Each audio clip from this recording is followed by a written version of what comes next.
All right, hello and welcome. This video is starting out on, what are we at? We're in July 16th. I'm sitting here at the house where I work in Saudi Arabia. And this is going to be like a live video. I didn't do the whole editing and put together pictures and videos because the story is long-winded. And I have a lot of folks that come and join me in my lives all the time. Anyway, let's get started here. Hello, I'm Randy Horton. I'm originally from Hendersonville, Tennessee. I work in Saudi Arabia and I keep my home on the island of Cebu in the Philippines. I'm doing this video here just to kind of do a 1 year backtrack to where I am today about my crazy, or maybe it's normal. I may have had good luck and bad luck combined all together when it came to the sailboat dream, or whatever it wants to be on the dream, if you know what I meant. Anyway, I had been doing like most of you folks do. We watch the YouTube and we spend a lot of times during the COVID watching videos at home. Somehow, one way or another, I got led or directed, or they just popped up sailing videos. And I started following all the big sailboat, all the big YouTubers, looking at their events and really enjoying that during the COVID lockdowns. And the more I looked, the more I thought, I think I can do that, and I want to get myself a sailboat. So let's go back about a year ago. I started looking online for a boat. Hey, Michael, what's up? I'm starting the old sailboat story off. Zach, welcome. So about a year ago, I went and I was looking for a sailboat online. And I didn't know what I was looking for. Full keel, catamaran, monohull, what sail, anything and everything. Hey, Potato Head, what's happening? Yeah, I had no idea what I was looking for. I didn't really know what I could afford. Did I want to pay cash? Did I want a payment? Anyway, the more I looked at all the videos and the more my dream got bigger and bigger for some kind of a sailboat, And as with any dream, I started out, I'd love to have a catamaran. I thought, man, I'm going to get me a catamaran. Welcome, Potato Head. I started the journey for a catamaran.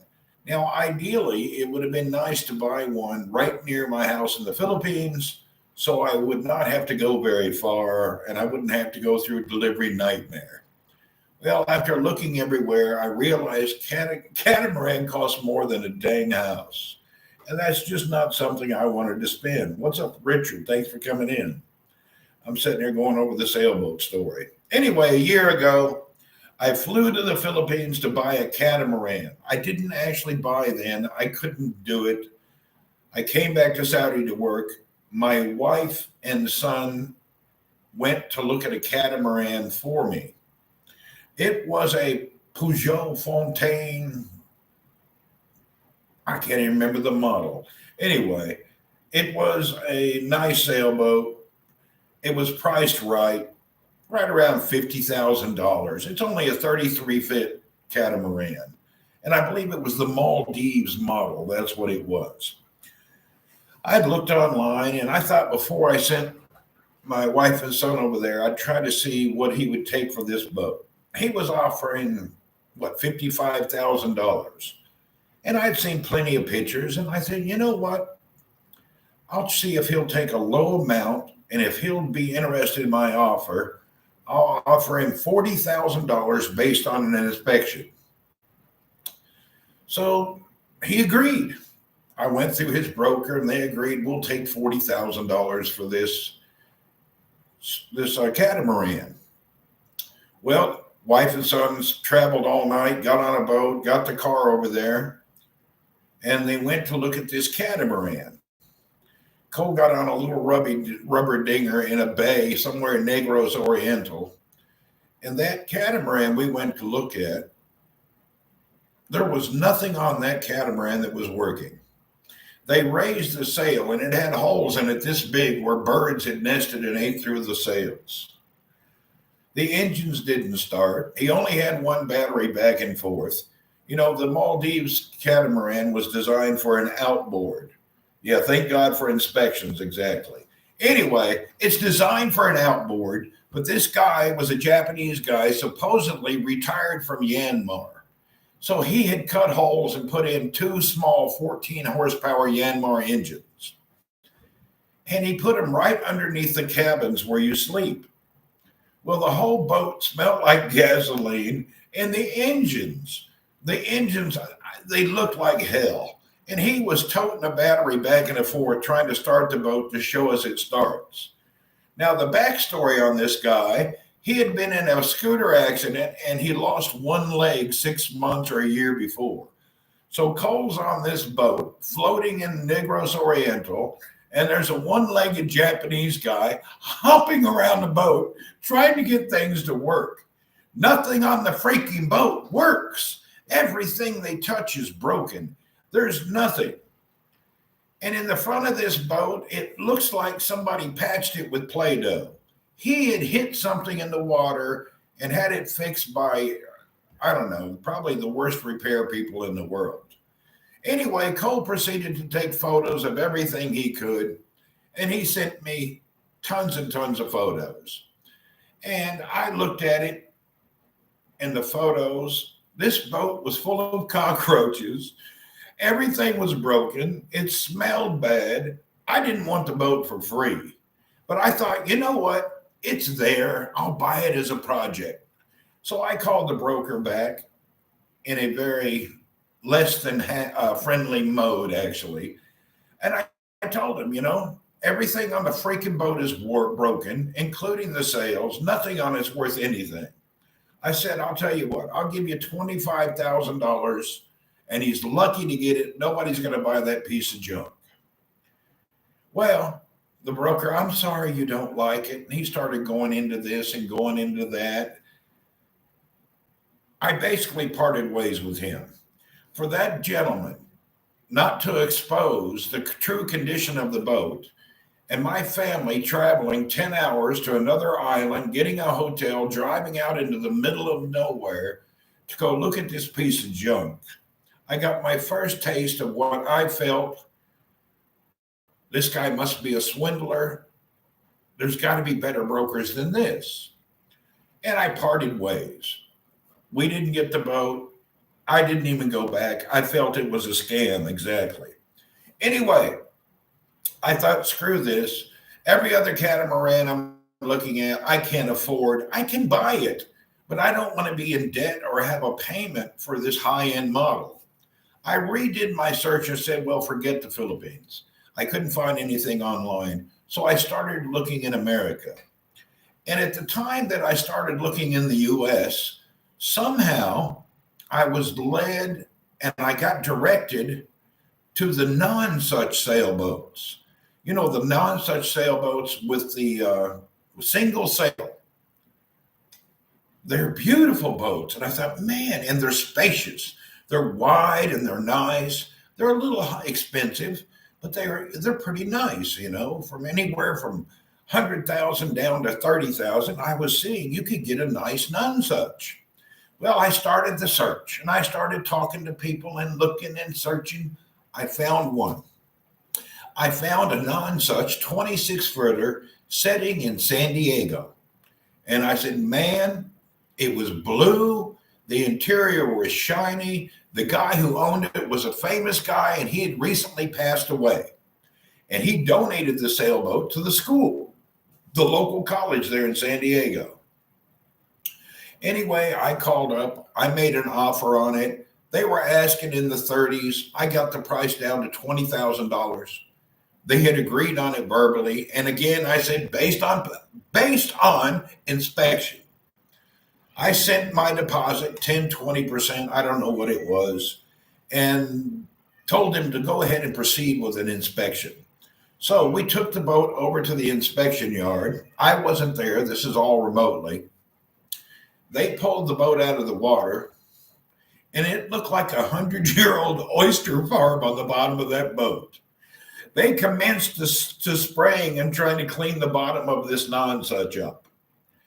And they did their best, but there was a line about this wide, and that boat, some of the oysters have actually ate through the fiberglass. And then the guy told me now during the deal, it's based on inspection, If we find anything wrong, the school will pay for it. Don't worry about it. Well, I thought that kind of looked like a major fix. But you know what? If they'll pay for it, I'll go ahead and take the boat anyway. I like the boat. Let's get it repaired. I said, go ahead. He calls me the next day from San Diego. Okay, I've talked to the school. They'll pay half and you'll pay half. What do you mean they'll pay half and I pay half? We agreed anything wrong with it that wasn't disclosed, they would fix. And I basically went through the deal. I said, I'm not comfortable with this. Due to the inspection, I don't want to buy the boat. One problem. Pulling the boat out of the water and inspecting it cost me $750. So now here I am, 7 months later. I have no boat, and I've paid $750 for an inspection for a boat I don't want, which saved me money. So I changed my direction in my mind a little bit, and I thought, man, this is not working out too well. Okay, I'll just keep looking. I'll find something I like. I know I will. Hey, what's happening, Gary? How are you? Say hello. So I kept looking online, looking at boats, and I was trying to pin down what I want. And I thought, I'm going to need a good boat because it's going to have to sail across the Pacific Ocean. And I'm not brave enough to go into a small junkie boat. And I thought, oh, no, wait a minute. I could buy just a little bitty sailboat and I could put it on a container and ship it over to the Philippines and I could start enjoying right away. Anyway, I got online searching again with a different thought. Okay, let's just go with some tiny ass little sailboat that we can throw in the water and enjoy the Philippines. Somehow I was looking at boats that were near my friends or relatives so they could help me with the purchase. I found a boat in Key West. My sister has a house in Key West. I found a little old boat. It was one of these McGregor 26-foot sailboats. So it's a sailboat with an outboard engine. It's kind of like a runabout that sails. It's nothing special. You can look up the old 26-foot McGregors. Anyway, I make a deal with the guy. I send him a deposit immediately. After I send him the deposit, I call the shipping company. Now, I'd already called the shipping company before, and they had quoted me, for something like that, you're probably looking around $1,600 to $3,000. And I looked at the boat plus the price. I would still be okay with that. I buy the boat. I call the shipping company. Oh, guess what? Now it's COVID pricing. We want $10,000 plus to ship the boat to Cebu. $10,000 to ship this little bitty old boat? I said, no. I called the owner back up. I apologized. I said, here, you keep half the deposit for your inconvenience, but I can't take this boat because I can't ship it. So the COVID excuse, double priced, triple priced. I let the owner keep a couple $100, and here I am, no boat, looking again. Now, by this time, we're into around 8-9 months, and I'm still into the YouTube videos, looking at these people sailing here and there, and I'm trying to think, well, it looks like I'm probably, due to the cost of shipping, I'm going to have to buy a boat, and I'm going to have to sail it over there myself. Now, I don't have any sailing experience, so I'm thinking, boy, I'm going to have to find somebody who knows how to sail to go with me because I don't want to die. That's a long trip. Anyway, I have friends around the world and start calling, and I found a couple guys that may be interested to go with me. So I started looking again. And now here I am looking again with a whole new thing. What do I need? Well, I start watching all these videos, and everybody's saying, you blue water boat, full keel, blah, blah, blah, thick old fiberglass, you need this, you need that. And all of a sudden, I fell into this trap of blue water boat. What is a blue water boat? Well, there's so many things. I have now learned it's only a catchphrase. At the end of the day, about any boat's a blue water boat. It just depends how comfortable you want to be. Now, there's some things that you probably don't want to sail across the sea on. I start looking and looking. I've looked at everything. I somehow got into the older boats that were nice and big, and I found some 38 footers that I knew I could buy. And every boat that I got near, I would call. And I just looked everywhere. But when it came down to, they all had, by the way, an inspection report that was a couple of years old. And they would send you that report. Oh, great. This is fantastic. I can see what kind of shape the boat is in. Not realizing these reports were 2 years old. They're all older than hell. And apparently the boats didn't sell in 2 years. Why was there a report? I started in Rhode Island. I found a few boats that I liked. We're talking some really beautiful 38-foot old boats. And then I looked at those, and every time I called, the boat was sold. Any boat that was a good deal was gone.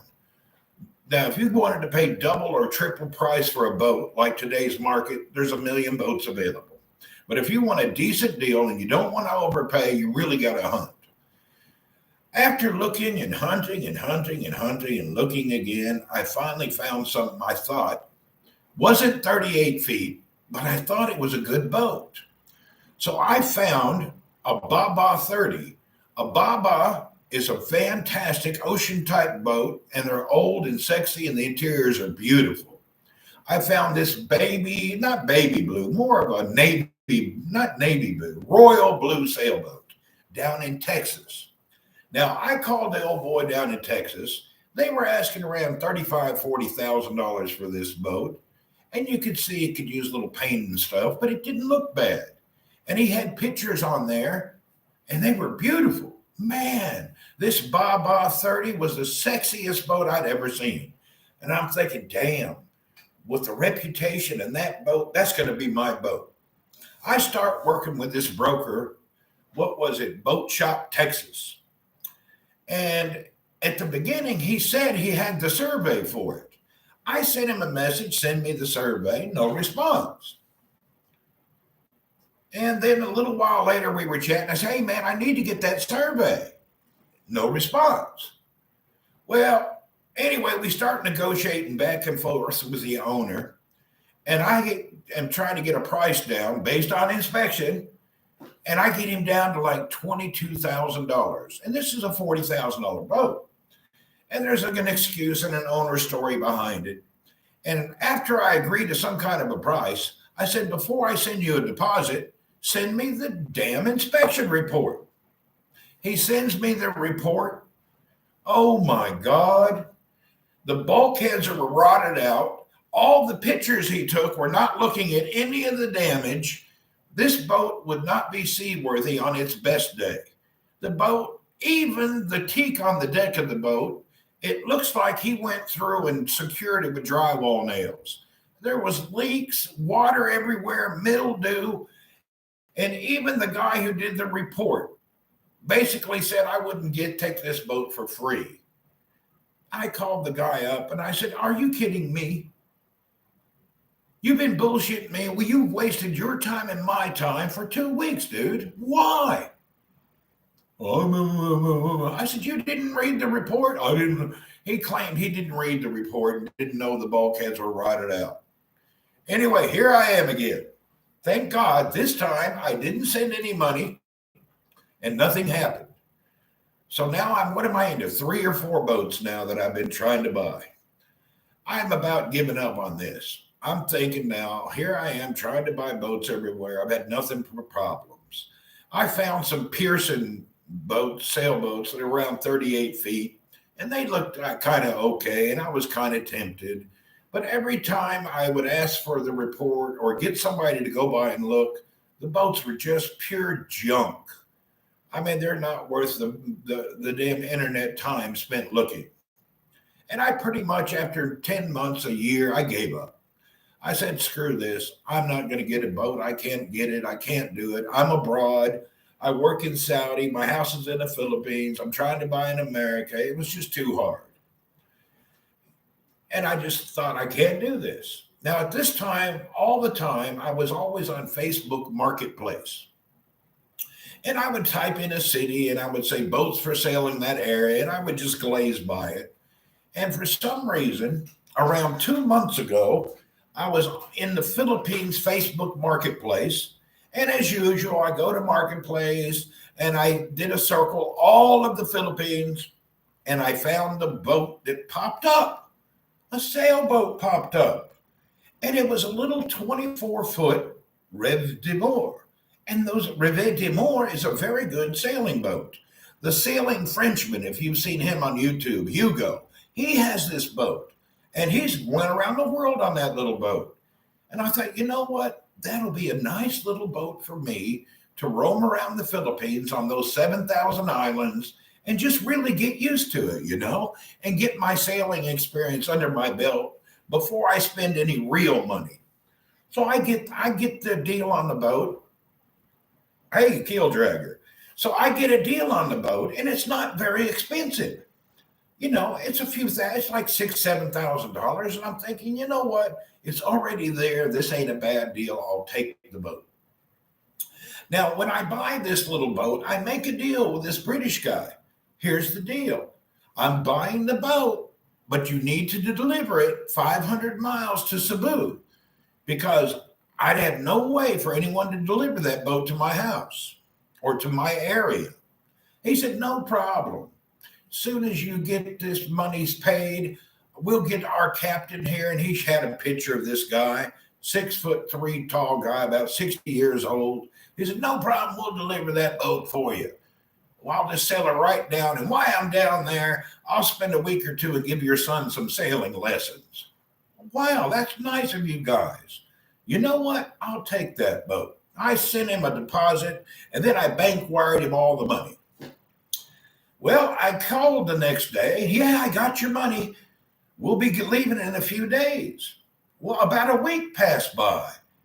And I said, hey, man, can you guys go ahead and deliver because I'm going to lose my spot at the marina? Well, the following day, he sends me a manifesto. This is a manifesto of why they cannot deliver the boat. Oh, there's storms, there's this, there's that. I wouldn't do it for 1,000 a day. And it's a total night and day difference. This dude sends me this bullshit manifesto of why they're never going to sail and they wouldn't do it until it was at least November. Dude, what are you talking about? You're going to deliver this boat? No, I ain't getting involved. I ain't doing nothing. So now I have a boat in a Longapo. I'll post the manifesto. It was a nasty thing. You ought to see it. The way he wrote it, it was terrible. Anyway, this manifesto and this lecture, it was just like evil. He basically told me to screw off in a long, drawn-out way.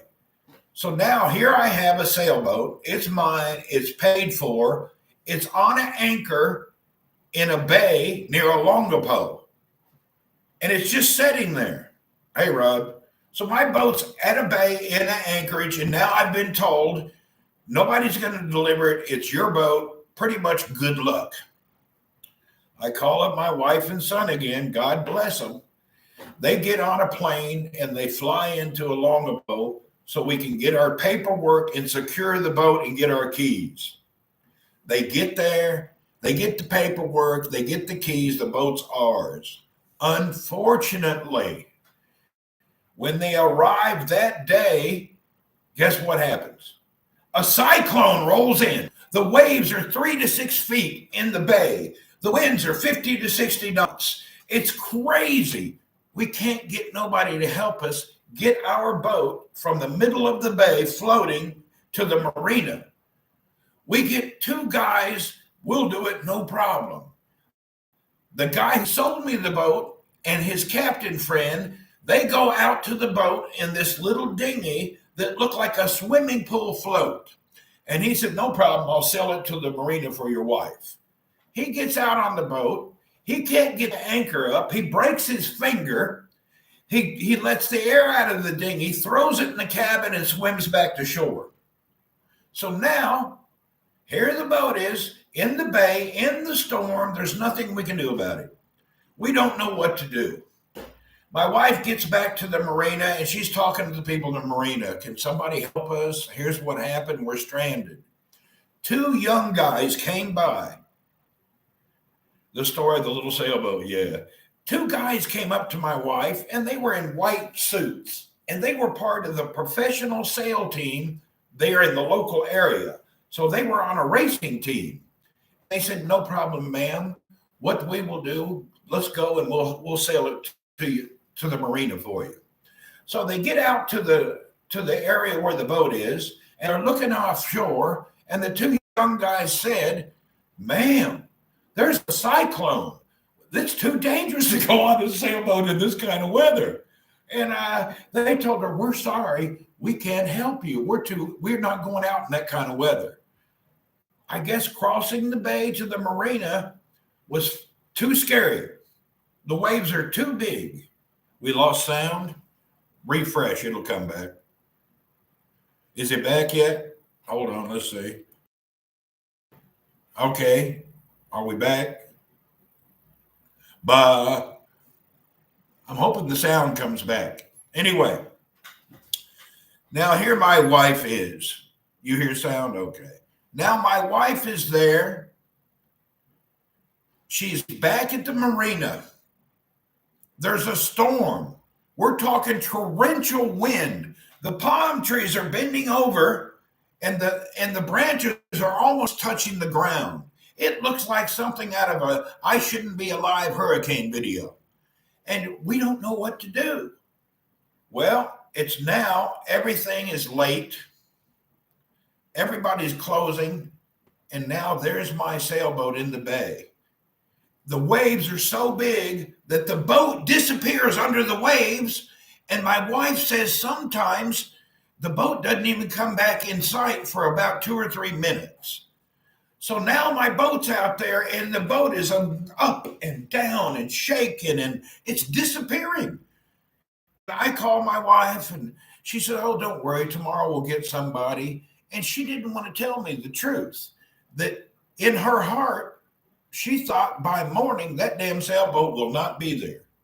But she didn't have the heart to tell me that your boat probably won't be there tomorrow. It's really bad, and your boat is the only one in the whole bay for 100 miles. Oh my God. So here I am. I got to go to bed and wait till the next day to figure out what's going on. I have 14 hours till the next day. I'm tossing and I'm turning. I'm thinking, son of a, oh man, I've done bought a boat and I'm going to lose it and never even step foot on the boat. Dear God, I'm going to lose my boat. I just know it. The daylight comes. My wife and son go down to the damn bay again, and they find 3 Philippine fishermen guys. And they're well known in the area. And they have one of those big boats with the outriggers on it. No sound to your end. Yeah, refresh it. It's probably delayed. Anyway, these guys, these tough old Philippine fishermen guys, one is 40, one is 50, one's 60. They say, "Hey, don't worry about it. We'll get the boat." They say, "We'll get the boat." These guys get on their outrigger and they go out in the waves that are looking like towers, and they get out there and they can't get the anchor up early. They say, "Screw it," and they cut the rope on the anchor. So, the chain is out and there's some rope at the end. They cut the rope, they tie the boat behind their outrigger, and they tow the boat to the marina in this god-awful storm. And the boat makes it to the marina. Hallelujah. The boat I bought is now secure, but now it's at a marina 500 miles from my house. And this sailboat, you couldn't really sail it. At the mast step, it was not, I didn't feel it to be in good enough shape to be sailed that far. So I thought, you know what, the first thing we should do, it had a 4 horsepower Mercury on it. And that damn little old 4 horsepower made that boat move like a turtle. So I said, you know what, we better buy a new motor and then we'll get it down to Cebu. So my wife went to Manila to buy a motor. Now, we're going to need to buy a new outboard. So they said, you got to go to the main places in Manila. That's the only place you're going to find an outboard. So they get in the taxi. They take 4 hours or so, and they go to Manila. They get to Manila. There's only 2 outboard motors available in the whole damn country. There is a 9.9 horsepower Yamaha with a 25-inch shaft with the remote control, hydraulic lift. It's a little more than I want to spend, but I say, hey, this will last a long time. It's a good motor. Or there was a short shaft, 6 horsepower. I went with a 9.9. They get it back. They get some people to help them install it. As they're installing it, they realize the motor doesn't come with any throttle cables. The motor doesn't come with any way to lock it from turning because it does not have a handle, a tiller. Anyway, they mount it. They go back to the town. They get the throttle cables, and then they tie ropes to lock the motor from moving. Now, after they get the motor installed and ready to go, guess what? The 3 Philippine fishermen guys said, hey, we'll take that boat to you to Cebu. We agreed on a price and all expenses. So what they did, they had planned on leaving the next day. And they did. They got in that little boat. We piled them up with food, water, fuel, and everything to make the trip. And they did a little test around the bay. That little boat runs 6 to 8 knots just on idle. That motor and that shaft is perfect for that little boat. And they were out in the bay and it was rough. And they said, man, they've never felt so safe in a little boat. So they commenced and headed towards Cebu. They left that afternoon. They sailed till late in the night and they pulled into a little harbor and slept. They did the same thing the next day. Now, the next day, they hit high winds and severe seas. Once again, we got a message. No problem. This is one of the best boats we've ever been on. They are shocked. We're talking 6 to 8 foot seas, 40, 50 mile an hour wind, and they're on the boat just enjoying it like it's no big deal. And they had made several comments. They were shocked how great that little sailboat was at sea. Now they're on their 3rd day into the trip, sailing around. They're passing some touristy area. I can't remember what it is. They are sailing and sailing. I mean, motoring and motoring, actually. And we lose contact. And then late at night, we get a call. They were sailing or motoring through a bay around 6 miles offshore, and a group of pirates. These pirates came upon them. These pirates had a long green wooden boat, and it had on the back of it what looked like those Thailand motors. You know, the motor that you hold here and the propeller sticks way out and they drive them like that. Anyway, this pirate boat came up behind my boat and hit the motor with their boat. And it left green paint on the motor. Then they went to the side and they rammed the side of the boat and stayed right next to it. There was 11 men on that boat with rifles. 2 of them boarded the boat. These guys got on the boat. We're talking full-on pirates with weapons on the boat. They robbed these guys from some of their stuff, but they didn't steal the motor and they didn't steal other stuff. What happened is during the robbery, some guy, I guess the chief guy in charge of the pirate boat, said, let them go, leave them alone. And I think the reason it was 3 old fishermen from the same kind of people they're from, and they decided to spare them and not rob the whole boat because they were delivering it and trying to make a living. So as fast as they came and took what they did, they jumped on their boat and disappeared. And that's what they did. So here I am now. We're a year later. I bought a boat. The owner left it abandoned in a bay. I put on a motor. My boat's attacked by pirates. And now these guys got 2 more days motoring to get to Cebu. Well, apparently it's maybe more than they told us. These guys, after sailing for a little while, decide they need to spend the night somewhere. So they sail on to a little island, And actually, my brother-in-law happens to be the head of the police there, but that's another story. Anyway, they just go to the church and take a day off. That pirate event scared them. They actually thought that they would be killed. And we're talking about an area 6 miles off the coast from where all the tourists go. I reported this on the sailing. I put it on the noon site. I sent messages to the Coast Guard. I put it on a Reddit to let people know about the safety and security of that area. That area is very far north, and you'd never heard any problems there.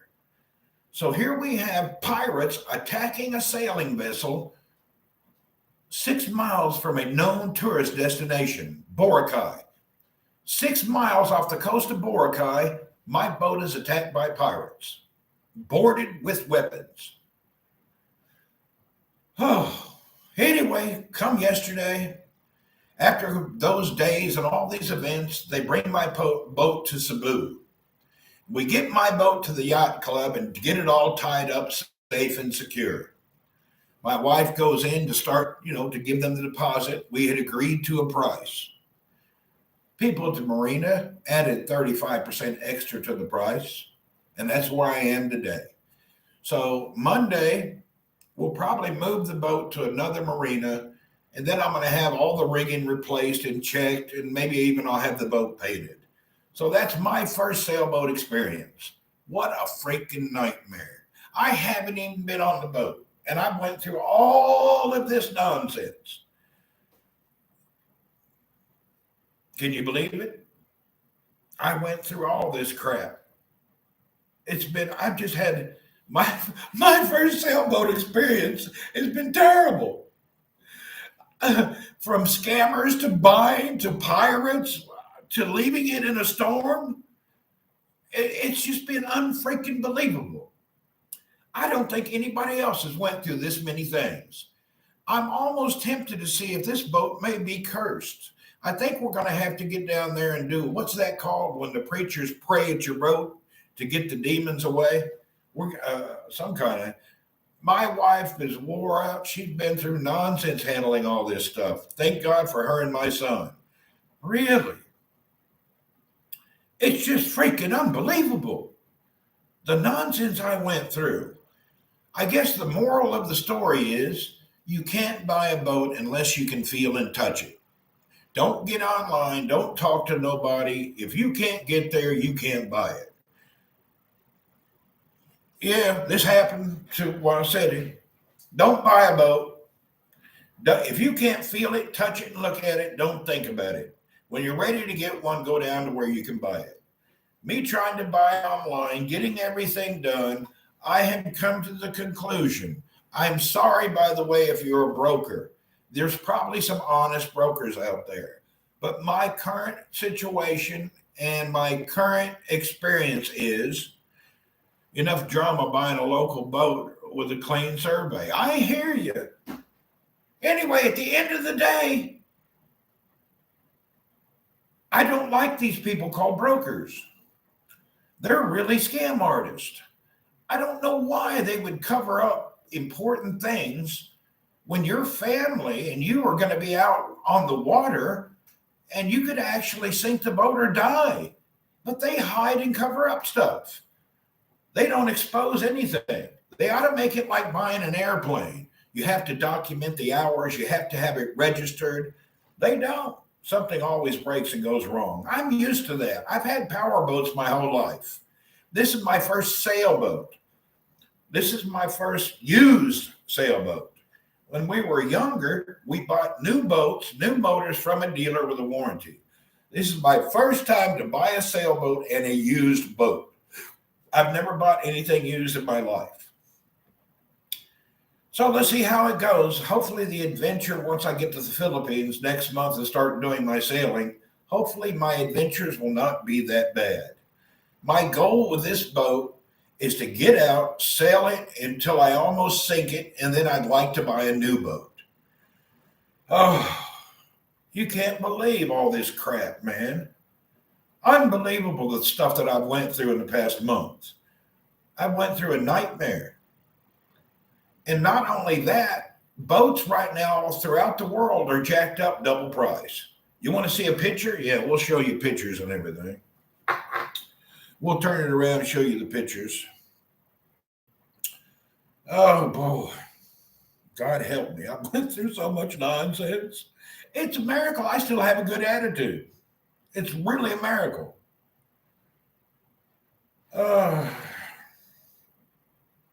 oh, let's start at the beginning of the story and we'll go through a few videos, okay? Now, my wife gets to the bay after being told the sailboat's in the bay. Here's your paperwork. Good luck. Here's the boat. Check this out. You can't see it. Oh, there it is. You can't see the sea and how rough it is. Look, there's the boat being rescued by the guys in the Philippine local boat. So there's the boat. It's going almost underwater every wave. And the outrigger boat that the guys are out there trying to rescue my boat out of the bay where it's the only boat in the bay and it's been abandoned. All right. Now, once the guys get the boat on, the weather turns. Here's the weather. Now, this is the weather 2 seconds later. The boat's hooked up, touching the ground. It's unbelievable storm. This is all happening, and we got it all on the video.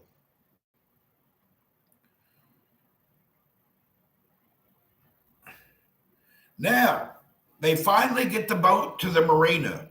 If I turn it flat, the pictures don't show. So there's the sailboat at the marina, and there's the guy who rescued it.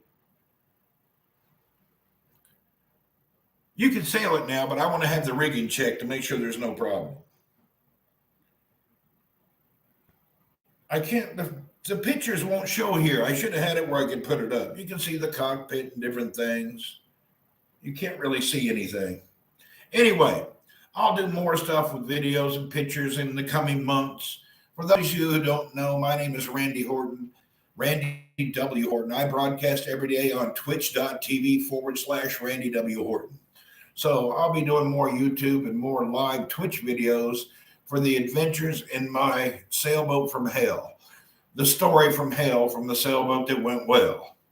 So anyway, I got the boat now. I can go out and hang out in it. But it's been a nightmare. And I actually ended up, if you look at everything and where the location is, I got a pretty good deal. Even if I sold it now in the local market, it would be worth double what I got into the boat, including the new motor. So at the end of the day, this boat in that market, I got half of the value invested. So I still got 50% equity in the boat because in the Philippines, boats are outrageous. So I went through a lot of crap, but I'm a firm buyer and I could sell it double what I have into it today, but I don't want to sell it. It was too hard to get it. I'm keeping it. I'm going to keep that boat. I don't care if I buy a brand new one. I'll still keep that little one somewhere. My goal is I have a boat that I want, but it's very expensive and I want to wait and make sure I love sailing and I love being out on the ocean before I invest too much money. So I've got a boat. I went through hell and back, but geez, I got that boat. It's wise not to buy a very expensive one. Yeah. I just bought the most affordable one I could pay cash for and not worry about it. I was looking at spending too much, buying too much. And at the end of the day, I said, I want to sail now. I don't want to wait. You know what I mean? I'm not going to spend a year fixing a boat, repairing a boat. I'm not a body shop. I'm not a repair person. Half of YouTube is some guy, we're refitting our boat. On this week, we replaced the toilet. On the next week, we cleaned the toilet. And it's like these sailing channels, that's all they're about is somebody in a shed sanding on a damn boat. I don't want to get sailing. Dreaming of a boat does not mean sitting in a shed working on it like a mechanic.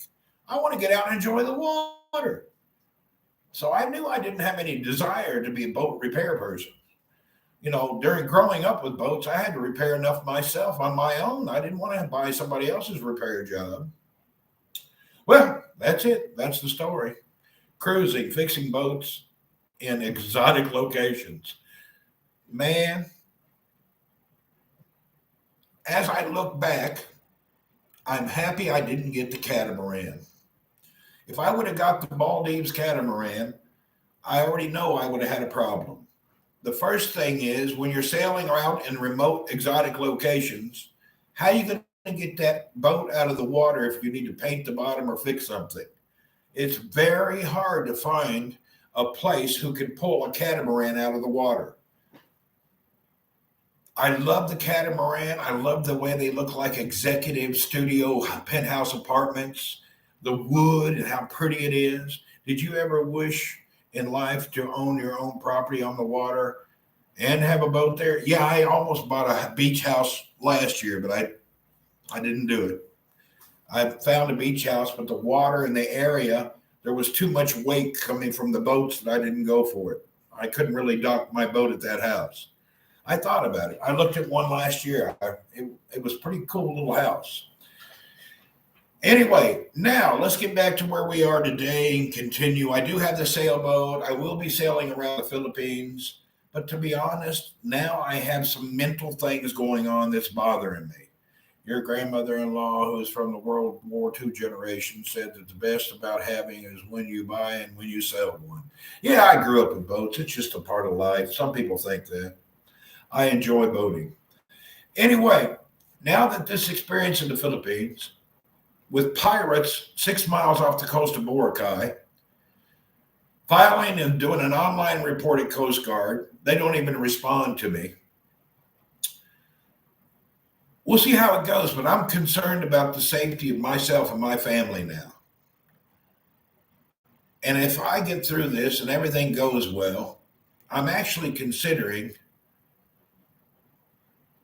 getting rid of everything I own in the Philippines and headed over to the Med or somewhere in Europe. I just don't know if it's worth it. If those pirates attack my captain and two mates 6 miles off the shore of a tourist attraction, is it worth my life to be out there roaming around? And I've never thought that way before, but this made me paranoid. I don't know why, but I'm not happy about that happening. Even though everything went well and I got the boat, I'm worried about safety and security now. Wouldn't you be? You have to think about this stuff. I mean, I can't go south. There's pirates. You got to be careful going north. There's people there. It really makes you think about all the problems that could happen. You know, I was thinking when I was seeing all the sailing piracy and they'd killed people down south of Mindanao, oh, that's a long time ago. It wasn't a long time ago. Just the past year, 2016, a German couple. Anyway, I'm not here to bash anything. I don't want to go into that. But I'm just letting you know my train of thought now.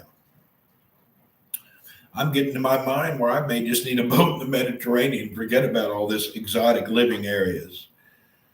We'll see how it goes. Give myself a few months to get my mind back in gear after this terrible event.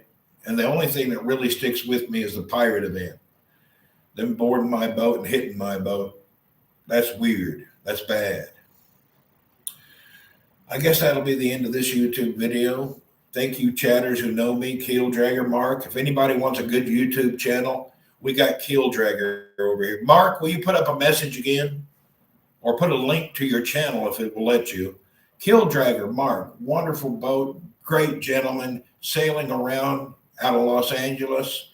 Really does.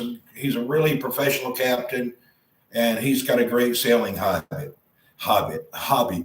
So if you like sailing videos and you like to watch people, I highly recommend you check out Keel Dragger. Might have to sail around Florida instead. I hear you. So Keel Dragger, there's his account over in the chat. Give him a look. Great sailing channel, great guy. I really enjoy his little excursions around California and down to Mexico. I'm going to go ahead and end this stream. For those of you who know me, I'm going to come on Twitch here in a little bit. I'm going to reload, get my phone out, and we're going to go out and try to grab some dinner. I only had breakfast. I skipped lunch, but I'm sitting here, and dinner's about knocking me down right now. The Florida Keys might be nice. I hear you. I don't know. Right now, I'm going to stick with what I'm doing to see how it goes. I wish everybody a great day, a great night. If you're watching this replay, This is just a live chat. A lot of people already know I do live broadcast every day on twitch.tv. Randy W. Horton. All right, I'm going to end the stream. Thank you for being here, and see you guys next time.